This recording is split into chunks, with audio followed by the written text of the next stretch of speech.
LGL research academy में आपका स्वागत है। तो आज की इस गहन चर्चा में हम भारत के एक ऐसे हिस्से का विश्लेषण करने वाले हैं जो असल में एक सर्वाइवर है। सर्वाइवर, ये शब्द काफी दिलचस्प है। हाँ, क्योंकि ये एक ऐसा प्राचीन और पूरी तरह से स्थिर भूभाग है जिसने महाद्वीपों के टूटने और भयंकर ज्वालामुखियों का सामना किया है।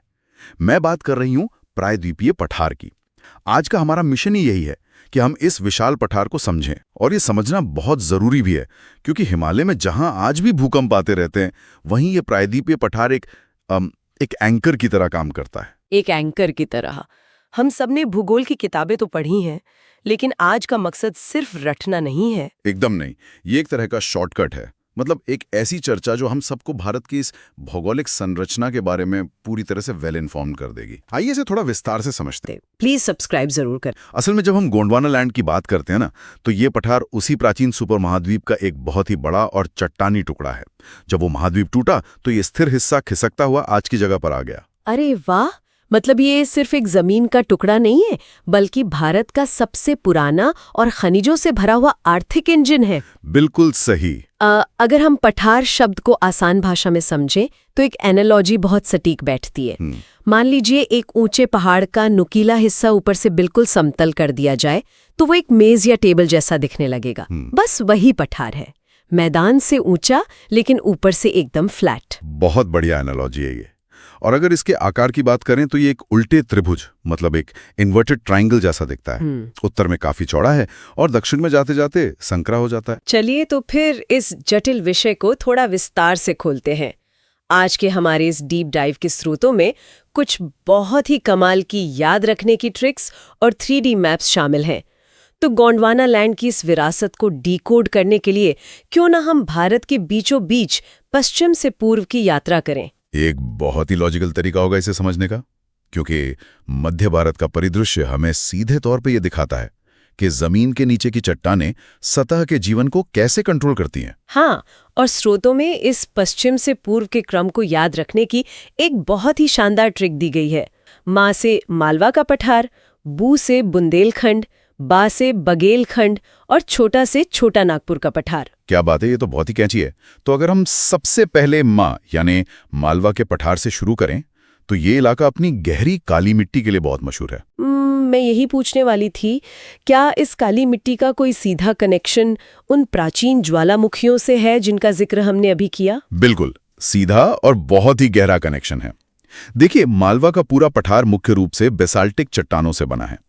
करोड़ों साल पहले जब जमीन के अंदर से बहुत गर्म लावा बाहर निकला और धीरे धीरे ठंडा हुआ तो ये बेसाल्ट चट्टानें बनी। तो मतलब ये लावा एक ही दिन में नहीं जमा होगा? अरे नहीं, बिल्कुल नहीं। लाखों सालों तक हवा, पानी और बदलते तापमान ने इन कठोर चट्टानों पर अपना असर डाला। इस वेदरिंग प्रोसेस की वजह से वो चट्टानें टूट टूट कर उस बेहद उपजाऊ काली मिट्टी में बदल गईं। और इस मिट्टी की खूबी ये है कि ये एक स्पंज की तरह काम करती है ना? ये नमी को काफी लंबे समय तक रोक सकती है। एकदम सही। इसी वजह से यहाँ बिना बहुत ज्यादा पानी या सिंचाई के भी कपास और सोयाबीन जैसी फसलें बहुत अच्छी होती हैं। प्रकृति का ये चक्र सच में हैरान कर देता है। मतलब एक हिंसक ज्वालामुखी विस्फोट कैसे आगे चलकर एक कृषि वरदान बन गया। लेकिन यहीं पर मुझे एक बात बहुत अजीब लगती है। एक बहुत बड़ा विरोधाभास है यहाँ। विरोधाभास? आप किस बारे में बात कर रही हैं? मेरा मतलब मालवा के ठीक बगल वाले इलाके बुंदेलखंड से है। अगर हम मालवा के उन हरे भरे खेतों से निकलकर बुंदेलखंड की तरफ जाएं, तो अचानक से परिदृश्य बिल्कुल सूखा और उबड़-खाबड़ हो जाता है। दोनों अगल बगल है, फिर ऐसा क्यों? ये एक बहुत ही बेहतरीन सवाल है। इस असमानता का असली कारण चट्टानों की बनावट में छिपा है। मालवा जहां ज्वालामुखी के लावे से बना है, वहीं बुंदेलखंड पृथ्वी की सबसे पुरानी चट्टानों में से एक ग्रेनाइट और नीस से बना है। अच्छा, तो ग्रेनाइट बेसॉल्ट से अलग तरीके से व्यवहार करता है? जी हाँ, ग्रेनाइट बहुत ज्यादा कठोर चट्टान होती है। ये बेसाल्ट की तरह आसानी से टूटकर भुरभुरी मिट्टी में नहीं बदलती। और सबसे बड़ी बात, ये पानी को जमीन के अंदर रिसने नहीं देती। तो इसका मतलब बारिश का सारा पानी जमीन के अंदर जाने के बजाय बस सतह के ऊपर से ही तेजी से बह जाता होगा। बिल्कुल। और जरा सोचिए, जब हजारों सालों तक पानी ऐसे ही कठोर जमीन पर तेजी से बहेगा तो वो जमीन को समतल नहीं करेगा, बल्कि उसे गहरी खाइयों में काट देगा। अरे बाप रे, यानी इसी भयानक कटाव का नतीजा है वो कुख्यात बीहड़ जो चंबल इलाके में मिलते हैं, जहां खेती करना लगभग नामुमकिन है। एकदम सही पकड़ा आपने। ये कटाव ही उन बीढ़ों का मुख्य कारण है। वाह, मतलब चट्टान का प्रकार सीधे तय कर रहा है कि इंसान वहां खेती कर पाएगा या नहीं। खैर, हमारी ट्रिक के अगले हिस्से पर चलते हैं। बुंदेलखंड में सबसे ऊंची चोटी सिद्ध बाबा है, जिसे याद रखने की ट्रिक है कि बुंदेलखंड में सब सिद्ध हो गए। ये ट्रिक भी काफी मजेदार है ना? अगर हम बुंदेलखंड से थोड़ा पूरब की तरफ मध्य प्रदेश और छत्तीसगढ़ की सीमा पर मैकल पर्वत श्रृंखला की ओर चलें, तो बघेलखंड शुरू होता है और यहाँ जमीन का मिजाज एकदम ही अलग है। रुको, अगर ये दोनों पठार इतने ही पुराने हैं और आसपास ही है, तो क्या बघेलखंड में वैसे कठोर बीहड़ नहीं है? असल में नहीं। बघेलखंड की असली पहचान इसके बीहड़ नहीं है, बल्कि यहाँ की खास लाल बलुई मिट्टी है। अच्छा। हाँ, यहाँ बुंदेलखंड जैसा नंगा और कठोर ग्रेनाइट नहीं है। लाखों सालों में यहाँ की चट्टानें टूटकर और घिसकर इस लाल बलुई मिट्टी में बदल चुकी हैं, और सिर्फ इस एक बदलाव ने पूरे इकोसिस्टम को पलट कर रख दिया है। एक मिनट, बलुई मिट्टी मतलब जिसमें रेत का अंश हो। लेकिन अगर मिट्टी में रेत ज्यादा है तो पानी तो तुरंत नीचे रिस जाएगा ना? बिल्कुल। तो फिर ये इलाका एकदम सूखा क्यों नहीं है? मैं तो यही सोच रही थी कि रेत का मतलब बंजर जमीन होता है। आपका सोचना एकदम स्वाभाविक है, लेकिन मैं बताता हूँ यहाँ मैकेनिज्म थोड़ा अलग काम करता है। ये सिर्फ सूखी रेत नहीं है, इसमें लाल मिट्टी का मिश्रण है। तो ये कैसे काम करता है? जब यहाँ बारिश होती है ना, तो पानी बुंदेलखंड की तरह सतह को काटते हुए तेजी से बहने के बजाय इस मिट्टी में धीरे धीरे रिसकर नीचे जाता है। ओहो, तो पानी जमीन को फाड़ने के बजाय एक स्पंज की तरह सोख लिया जाता है। एकदम सही। और इसी स्पंज वाले प्रभाव के कारण जमीन के नीचे नमी बनी रहती है। यही नमी एक अलग तरह की वनस्पतियों और जंगलों को पनपने का मौका देती है। मतलब इसका असर नदियों पर भी पड़ता होगा? बिल्कुल पड़ता है। जो नदियां यहाँ से निकलती हैं, जैसे सोन, टोन्स और जोहिला, उनका बर्ताव बेतवा या केन से एकदम अलग होता है। अच्छा। वो जमीन को आक्रामक रूप से काटने के बजाय इस नरम मिट्टी से अपेक्षाकृत शांत और फैले हुए रूप में अपना रास्ता बनाती हैं। अब समझ आ रहा है। मतलब जमीन के नीचे की मिट्टी ही ये तय कर रही है कि ऊपर का पानी कैसे बर्ताव करेगा। हाँ।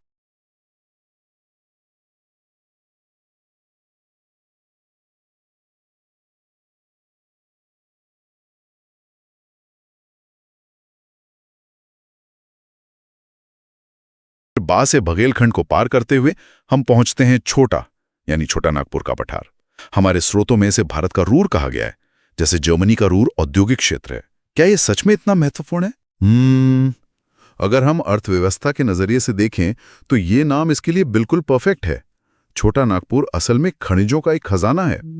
दामोदर घाटी को ही ले लीजिए, वहां उच्च गुणवत्ता वाला कोयला भरा पड़ा है जो हमारे पावर प्लांट्स को चलाता है। और शायद जादूगोड़ा में यूरेनियम की खदानें भी तो यही है ना? बिल्कुल, यूरेनियम भी है, और सिंहभूम के इलाके में तो तांबा और लोहा भारी मात्रा में मिलता है। भारत का औद्योगिक ढांचा इसी पठार पर टिका है। क्या बात है।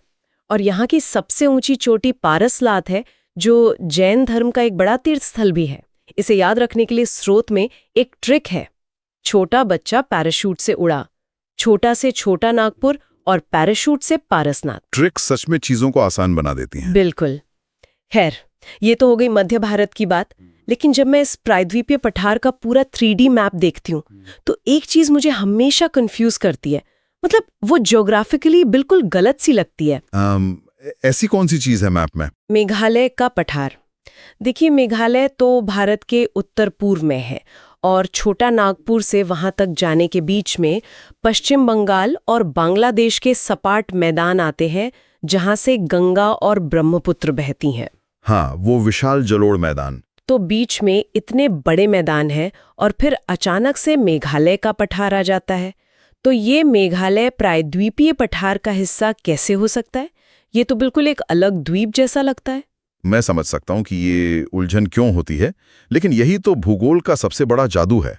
मेघालय का पठार कोई अलग भूभाग नहीं है, बल्कि वो इसी मुख्य प्रायद्वीपीय भारत का ही हिस्सा है। क्या बात कर रहे हैं? तो फिर बीच का हिस्सा कहाँ चला गया? जमीन कैसे गायब हो गई? गायब नहीं हुई। हुआ ये कि करोड़ों साल पहले जब भारतीय प्लेट यूरेशियन प्लेट की तरफ खिसक रही थी, तो जमीन में एक भयानक खिंचाव पैदा हुआ। इस टेक्टोनिक टेंशन की वजह से जमीन बीच से फट गई और एक बहुत बड़ी दरार बन गई। अच्छा, तो उस दरार की वजह से मेघालय अलग हो गया? समय के साथ गंगा और ब्रह्मपुत्र जैसी नदियों ने उस विशाल खाई को अपनी मिट्टी और गाद से भर दिया होगा। एकदम परफेक्ट कंक्लूजन। लाखों सालों तक नदियों ने करोड़ों टन मिट्टी वहां जमा की। आज जो हमें बंगाल और बांग्लादेश के सपाट मैदान दिखते हैं, वो बस उस पुरानी दरार के ऊपर बिछी हुई एक नई परत है। अरे वाह, मतलब अगर हम उस मिट्टी को हटा दें तो नीचे की चट्टानें मेघालय और मुख्य प्रायद्वीप की बिल्कुल एक ही हैं। बिल्कुल एक है। ये तो बहुत ही अद्भुत जानकारी है। और इसी मेघालय पठार पर वो 3 मशहूर पहाड़ियां हैं जिन्हें ट्रिक GKJ यानी गौरव, खुशी और जयंतिया से याद रखा जा सकता है। गारो, खासी और जयंतिया पहाड़ियां। हाँ, और इन्हीं पहाड़ियों में मासिनराम और चेरापूंजी स्थित हैं, जहां दुनिया में सबसे ज्यादा बारिश होती है। और इतनी ज्यादा बारिश का असर वहां के जंगलों पर भी तो पड़ता होगा ना? बिल्कुल पड़ता है।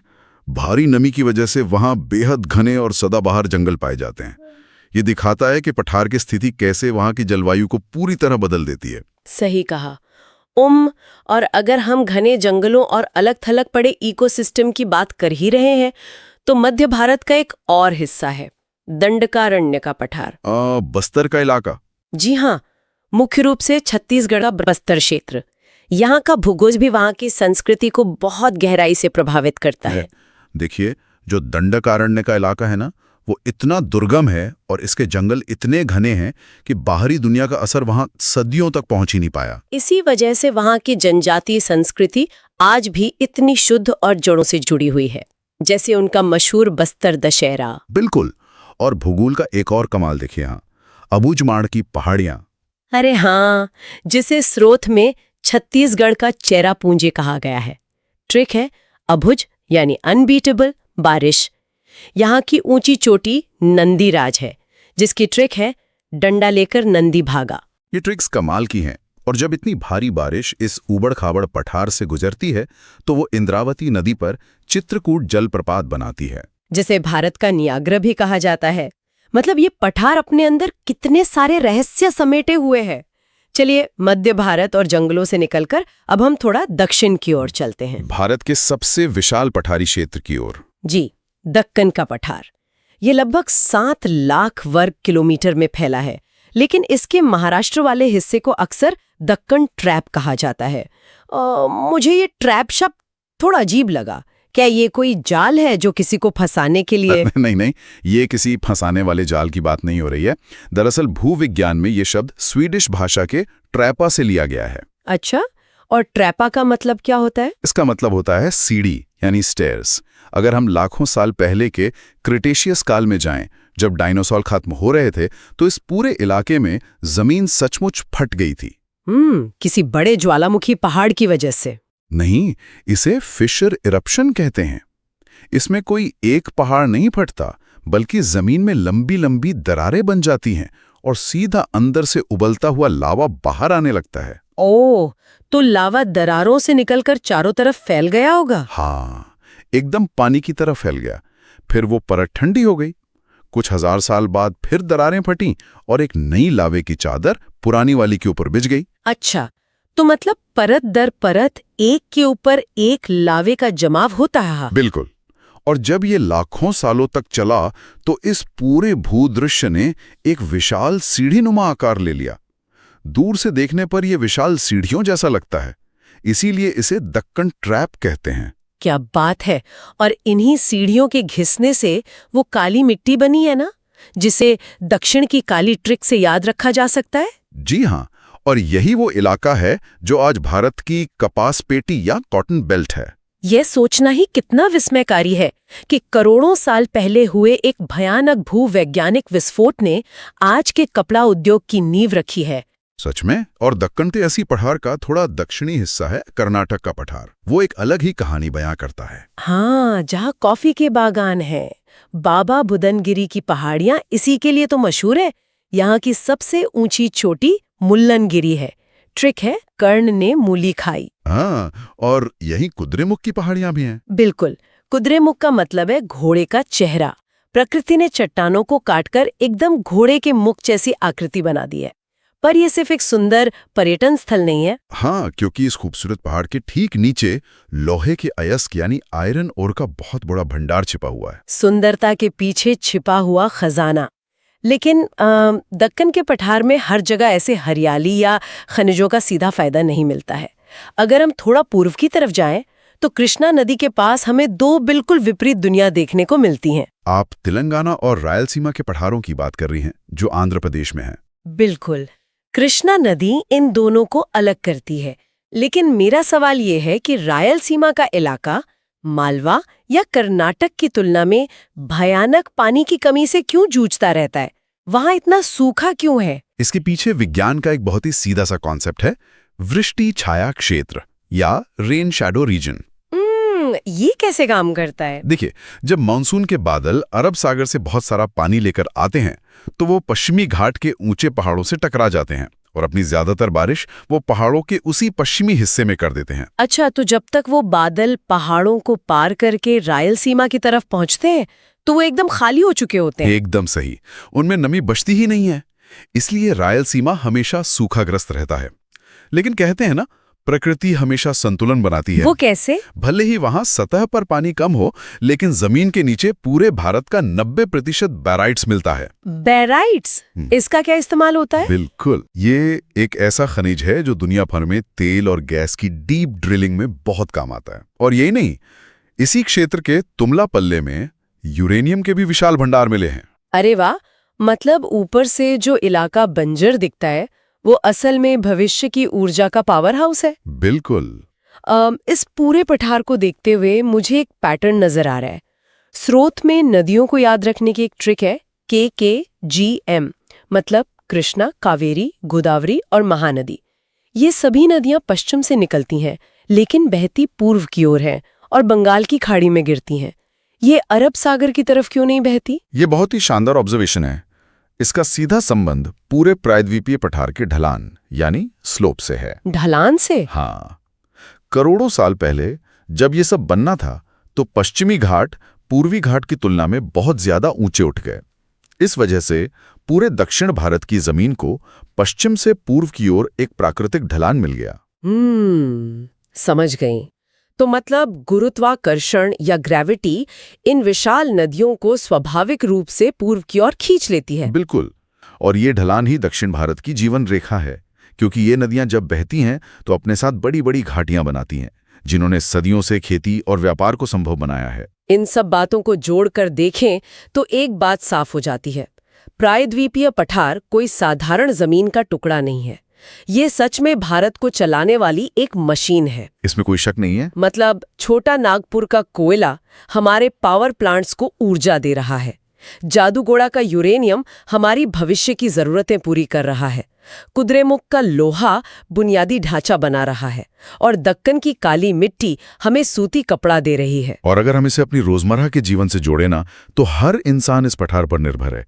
सुबह की वो कॉफी कर्नाटक के पठार से आती है, घर की बिजली उस पुराने कोयले से बनती है। हम सब इस प्राचीन जमीन से जुड़े हुए हैं।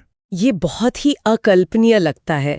मतलब हम अपनी रोजमर्रा की जिंदगी जीते हैं और हमें पता भी नहीं होता कि आज का हमारा ये आरामदायक और सुरक्षित जीवन अतीत की कितनी हिंसक घटनाओं पर टिका है। स्क्रीन पे सवाल है, प्रायद्वीपीय पठार को दो मुख्य भागों सेंट हाइलैंड्स डेक्कन प्लेटो में कौन सी नदी विभाजित करती है? आपके ऑप्शंस हैं कृष्णा, गोदावरी, नर्मदा और कावेरी। अपना सही जवाब जल्दी से कमेंट सेक्शन में लिखिए। वीडियो पसंद आया तो शेयर, लाइक और सब्सक्राइब जरूर करें। धन्यवाद।